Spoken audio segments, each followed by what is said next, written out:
Welcome to another review and feedback. This time we're going to be talking about somebody being called a smurf. They have an entire block of text in a foreign language, so I unfortunately don't know what it all said, but basically yelling at them saying, "You're a smurf." And the player that has submitted this replay into the StarCraft forum, or the Reddit forums on StarCraft, the Reddit forums subreddit StarCraft, has specifically asked this question. So we're going to kind of focus on things that make it so you can identify the differences between the different levels of players in this specific instance of play. This is not 100% applicable because there are differences between different players for different things. And then we're going to talk about the gameplay of both players and talk about how we can improve just a little bit, and what they did well, and of course what they could have improved, which we're going to talk about. As you can see, it's about a 10-minute game, so we'll probably go through it a total of 2 times. So for those of you that know all of these things on the first pass-through, I'm sorry, but I want to be able to articulate this for the person that's asking the question. All right, we're going to go ahead and jump right on in. It is a Protoss versus Zerg in the lower Platinum, upper Gold MMR section of the game. That being said, the person that has submitted the replay, I did not catch which one it was, so I'm not gonna take the time to articulate. Okay, so the blue players can be identified as the smurfer. The red player is the person that's a little bit mad here. Red should have already had a pylon down, or is already going to place their pylon on the low ground. This is a straight up mistake. This is going to make it so that they're behind, period. You are going to be in trouble if you do that.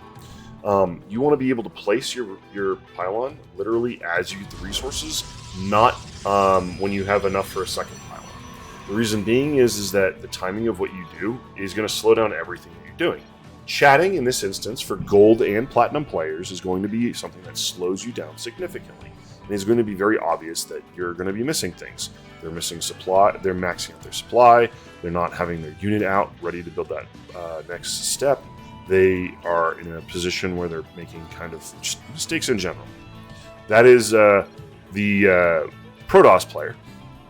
So this is the Zerg was the one that submitted. Again, we're going to do the review and feedback afterwards, but since we're here, let's go ahead and have our Overlord on top of that hatchery. That way, if they built a pylon and some cannons, you could get out and not have to worry about it killing me off. At this point, the Protoss should be sending down a worker to get a Nexus, but their scout wasn't super successful. They didn't find the timing of the gas. They didn't find out any of that kind of information. Because this is a lower level game, we're going to be seeing a lot of mistakes, or what people usually term as mistakes. These are things that are areas that you can improve on. So like having an extra 7,500 resources right here, not putting down the cybernetics core for approximately an extra 2 seconds or 3 seconds is a huge difference between being able to hold a 12 pool and not being able to hold a 12 pool, or a roach all in if they decided to do that. Right there, you don't know how much gas they got, so there you go. As for the Protoss or the Zerg, this is a great tactic to scout. I would have probably used lings, preferably speedlings, because at about 2 and 30 seconds, you could have lings across the map and attacking your opponent. You could literally be killed this pylon by 2:30 if you do a 12 pull. The Protoss did not put in a full wall. Again, this is a great scout. They're getting a good idea of what's coming in. They know what timing for things are. You know they're going 2 gas, so you have an idea of what kind of units they're building. They didn't fully wall off over here or over here. If you're the Zerg, you should be licking your chops. Just be like, how can I win this game as fast as possible? Build a bunch of lings and make sure you get speed. Speed is important.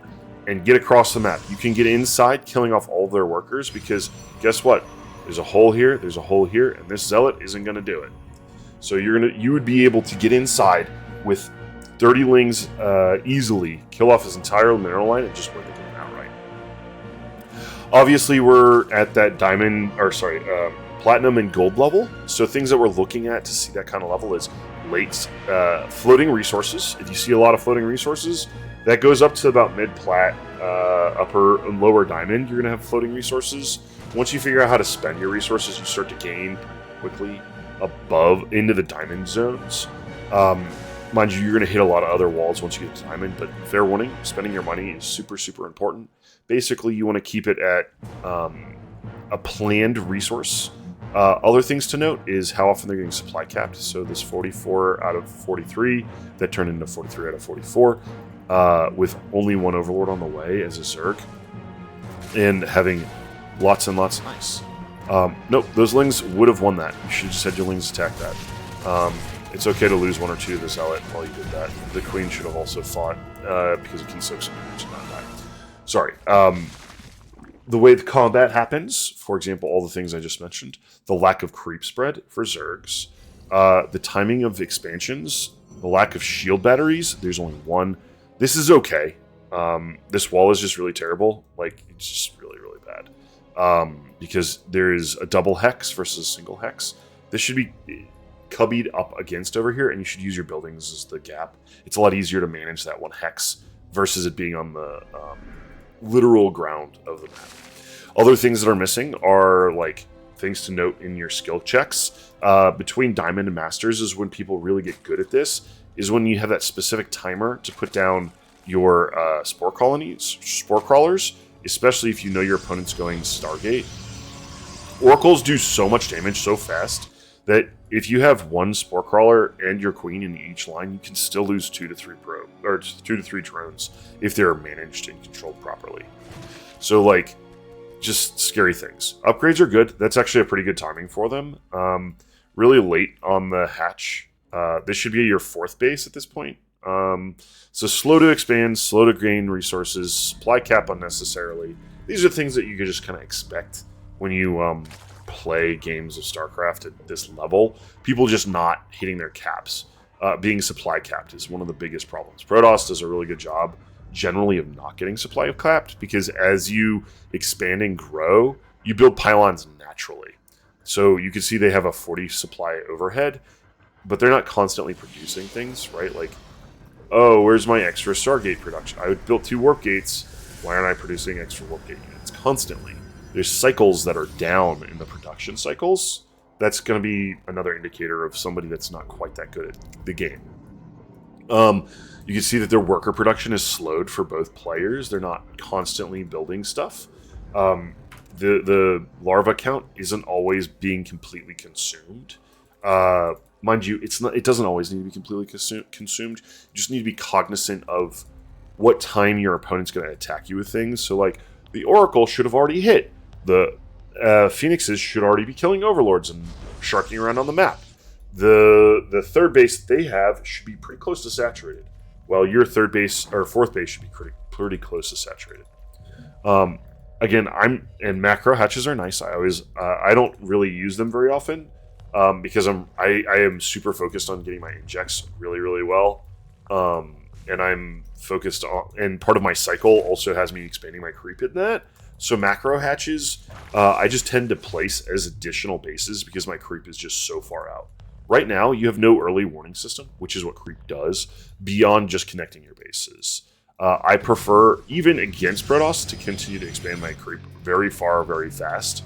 I don't go out of my way to build extra queen, like lots and lots of extra queens, because I know that there's builds that take advantage of like the Archon drop and stuff like that, where you don't want to have too many. You want to have a lot of queens, but you don't want to have so many that it's crazy. Again, spore crawlers. Overlord spread isn't very good. Nice job on expanding of both these. Spotting those Phoenixes, and you say, uh-oh, what do I have to kill Phoenixes? Nothing. This game should be over if you are the Zerg, or the Protoss. You should be able to just kill your opponent. You should go in, kill the queen, kill drones. Go in, kill the queen, kill drones.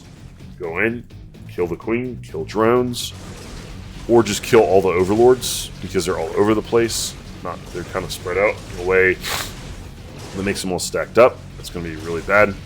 Also, as the Zerg, nice. I like the counterattack. That's what I was going to say, is once you start getting into a situation where you're in trouble, start counterattacking.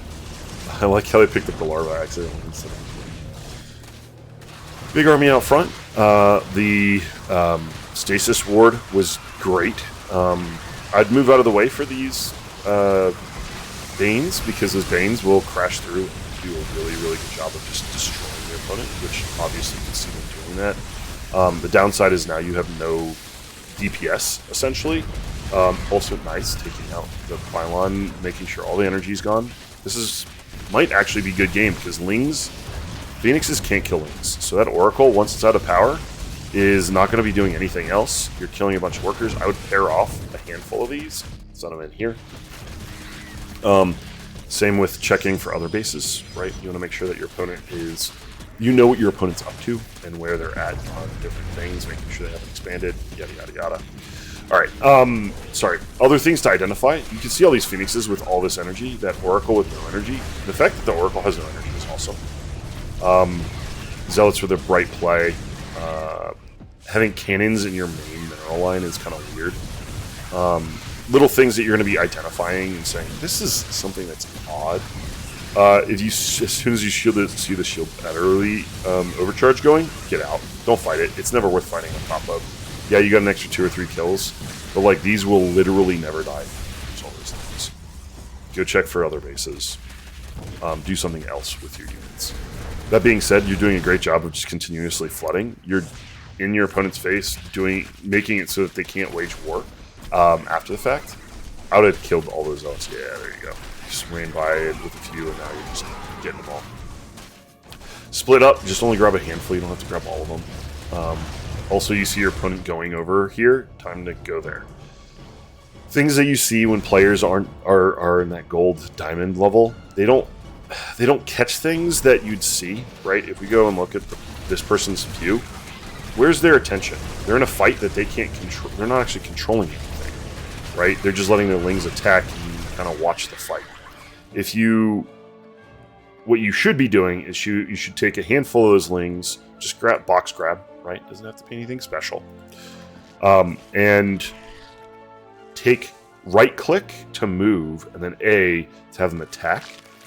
I would also have checked, like when you're sitting here doing nothing, right? Take 1 or 2 Lings, just literally click on one of them, have them. Oh, look, I like it.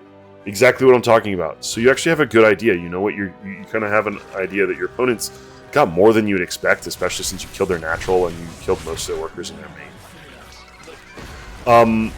At your skill level, I would probably just A-move a lot of this stuff because you're doing a lot more harm than good.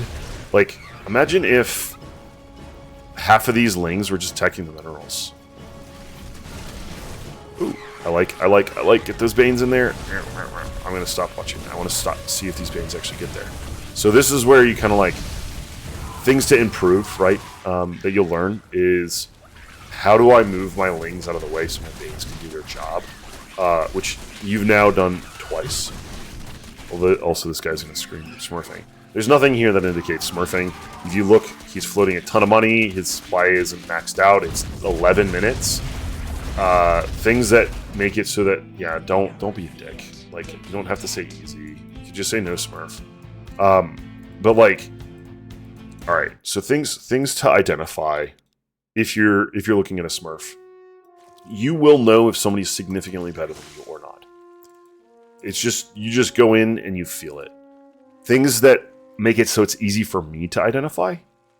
The spawning pool not getting the speed immediately. You having enough gas to go layer and not pulling any workers off, and you're not building anything that uses gas, so you end up with a big gas bank. Floating tons and tons of resources. Positions of overlords, right? Like, we have one overlord here, we have one overlord here. This is really good. This is something that is, you won't even see a lot until Masters, low diamond. Is just sending these Lings out and just like having an idea what your opponent's doing is so good. Interesting. I want to actually look at that to see how that Ling is in the grass. So how? I'm just seeing if how that Stalker attacked. It looked like it attacked early. People that cheat generally accuse other people of cheating. Yeah. How did he see that? Literally, how did he see that?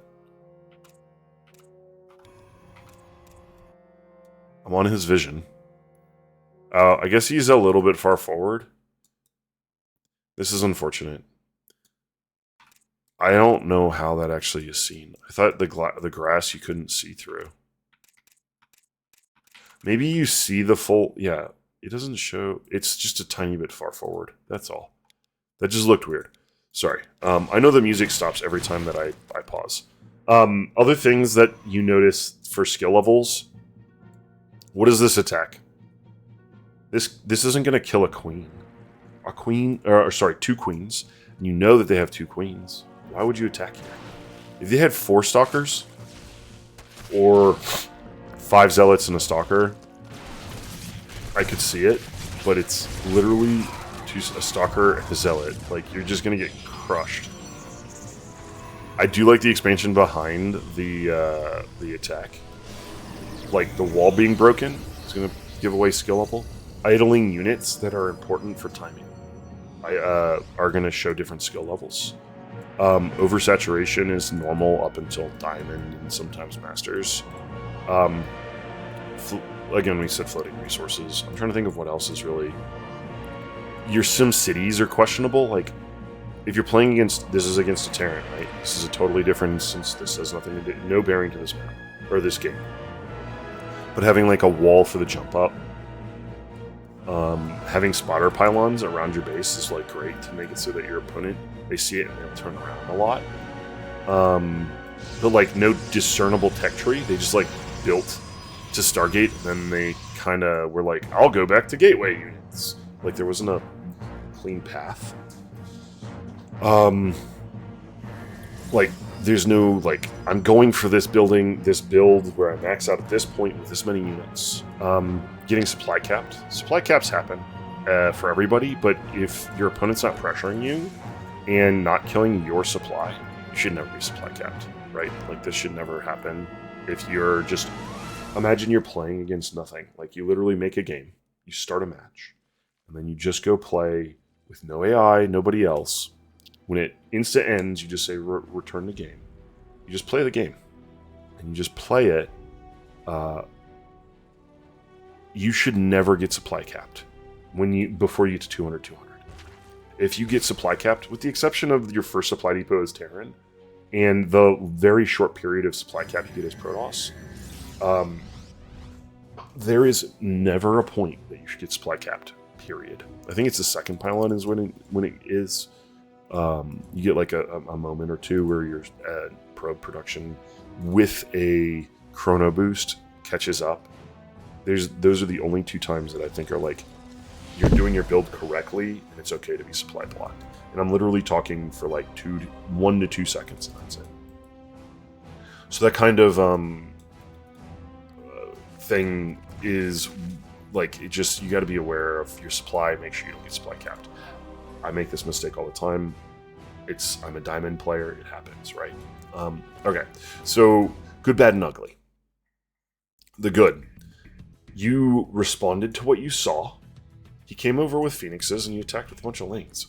Phoenixes can't fight lings. Cool. The Protoss, on the counter side, they did a good job of building workers continuously and making sure their saturations were really, really crisp. On the other side, things that were really good was you actually had like a semblance of a plan.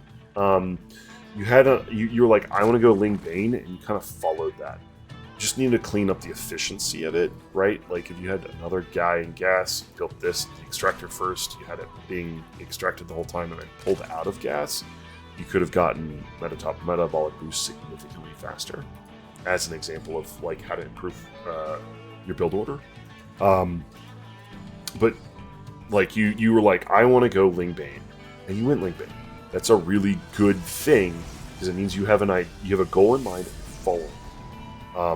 And you just need to tighten up how you do that. Obviously, there's a lot of tightening that will occur. You are not a Masters player.